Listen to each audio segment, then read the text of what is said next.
Hello everyone and welcome back to the channel for what is hopefully going to be a quick video. I have this cordless battery charger. It's a HYUNDAI 20 volt, and this comes from a battery powered chainsaw. That's the battery. This charger is completely dead, and upon inspection it is a good charger actually.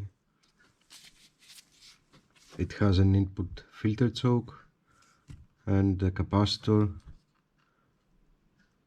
and an NTC.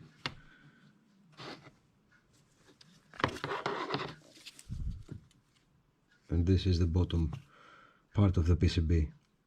Now upon inspection I found these output rectifier diodes to be faulty. I think one of them is.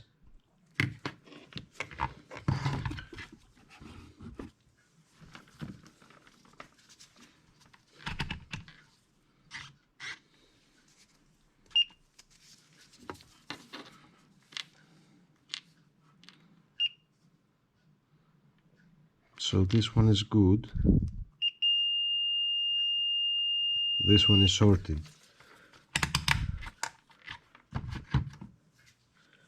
Now the part number is SR5200. It's a Schottky diode.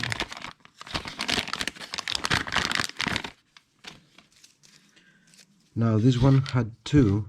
Of course I'm going to replace them both, but because there is a spot there for more, I'm going to install three just to be on the safe side.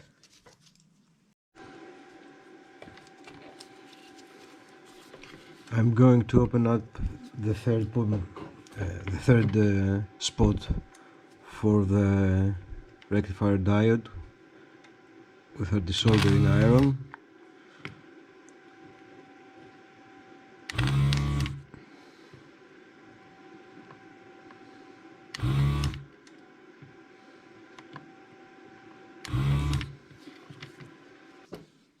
Turn that noise off, and here we have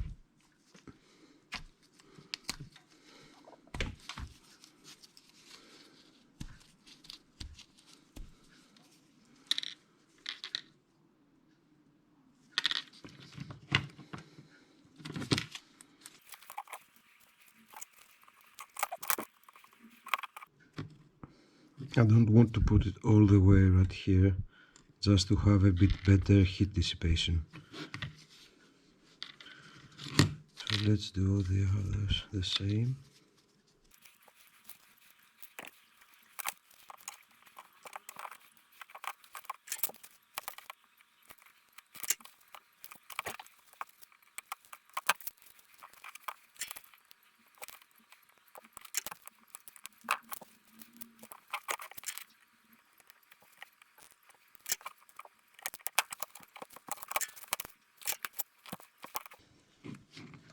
And that should be it. No more shorts here.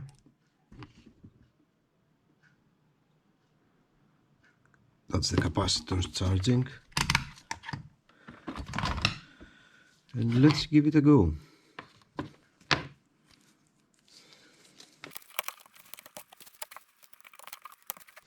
I don't know if I mentioned it, this was completely dead when you plugged it in.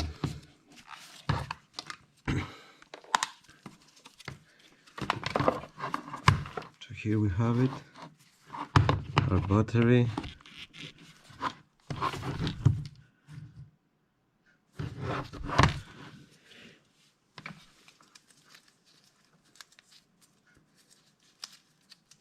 Now let's plug it in.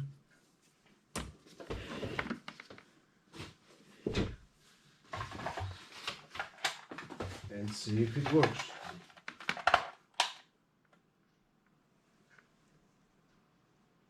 Yep.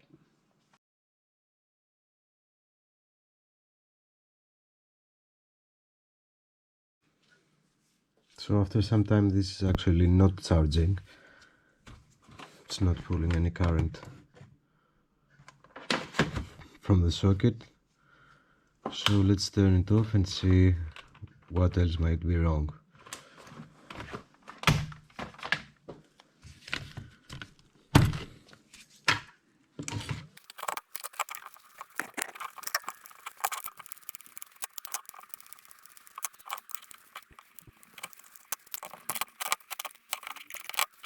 This resistor is definitely gone.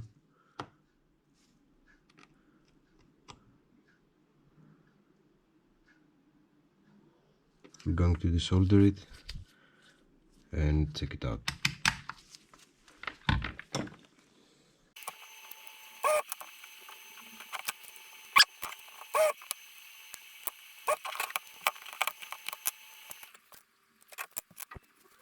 So this is a 0.1 ohm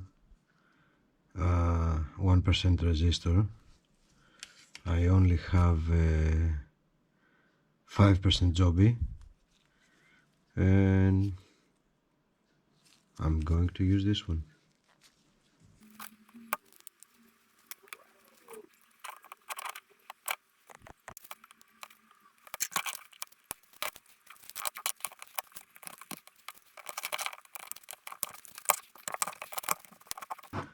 Interesting. So now the battery lights are not flashing.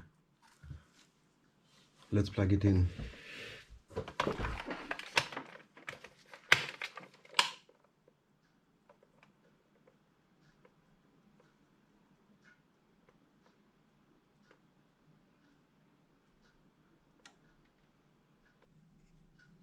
We are back. So this repair has to go to a halt, as this is a P-channel Mosfet, double Mosfet, and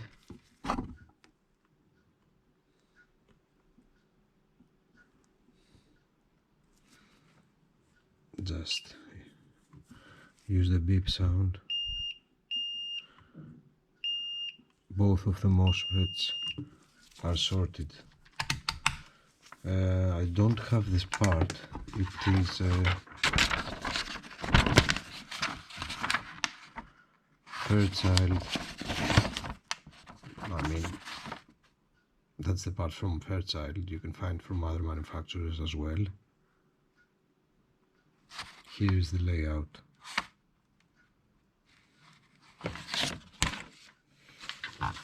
So let's remove it just to see if that solves the sort.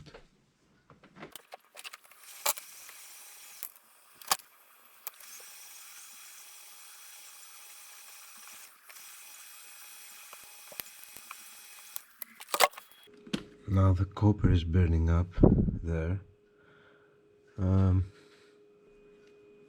You can see it's quite a big surface of copper there. I'm going to add some solder to help it remove.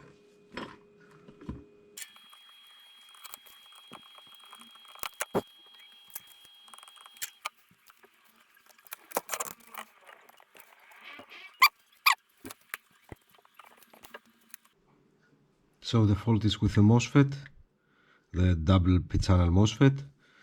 I don't have it. I may find a substitute, but this will happen in another video.